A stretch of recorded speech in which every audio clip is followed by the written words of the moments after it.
السلام علیکم ورحمۃ اللہ وبرکاتہ۔ حضرات، آج آپ کی خدمت میں سلام کے متعلق ایک حدیث پاک پیش کرنا چاہتا ہوں۔ پیارے آقا کی بارگاہ میں ایک شخص آتا ہے اور آنے کے بعد عرض کرتا ہے کہ اللہ کے نبی، میرے باغ میں کچھ پھل ہیں جن کی وجہ سے مجھے تکلیف ہوتی ہے۔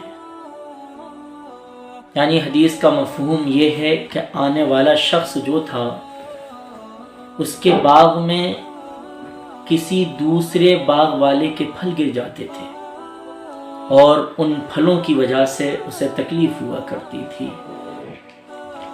تکلیف اس معنی کر ہوتی تھی کہ جس باغ کے پھل اس شخص کے باغ میں گرتے تھے، اس باغ کا مالک ان پھلوں کو لے جاتا تھا، تو اس طریقے سے انہیں تکلیف ہوا کرتی تھی کہ ان کے گھر میں اس کا آنا جانا لگا رہتا تھا۔ پیارے آقا نے جب اس کا یہ معاملہ سنا تو پیارے نبی کے ارد گرد صحابہ موجود تھے۔ اللہ کے نبی نے کہا، اے صحابہ، جاؤ اس شخص کو بلا کے لاؤ۔ اس دوسرے باغ والے کو بلایا جاتا ہے، دوسرے باغ کے مالک کو بلایا جاتا ہے۔ وہ پیارے آقا کی بارگاہ میں پہنچ جاتا ہے۔ پیارے آقا ارشاد فرماتے ہیں، اے باغ والے، تیرے پھل جو اس کے باغ میں گر جاتے ہیں، پہلے والے شخص کے متعلق میرے آقا بیان کرتے ہیں کہ اس کے باغ میں تیرے پھل گر جاتے ہیں، تو ان پھلوں کو یا تو بیچ دیا کر۔ اس نے کہا، نہیں بیچوں گا۔ تو پیارے آقا نے کہا، چل ہبا کر دیا کر۔ تو اس نے کہا، ہبا بھی نہیں کروں گا۔ آخر میں میرے آقا نے کہا کہ چل، ہر پھل کے بدلے تجھے جنتی پھل ملے گا، تو اس عوض میں تو اپنے پھل اسے دے دیا کر۔ اس نے کہا، یہ سودا بھی منظور نہیں۔ تو آپ اندازہ لگائیں کہ وہ کتنا کنجوس تھا، کتنا بخیل تھا وہ شخص کہ جو جنتی سودے پر بھی راضی نہ ہوا۔ میرے آقا نے ارشاد فرمایا، راوی بیان کرتے ہیں، حدیث کے آخری الفاظ ہیں کہ صحابہ سنو، یہ سب سے بڑا کنجوس ہے۔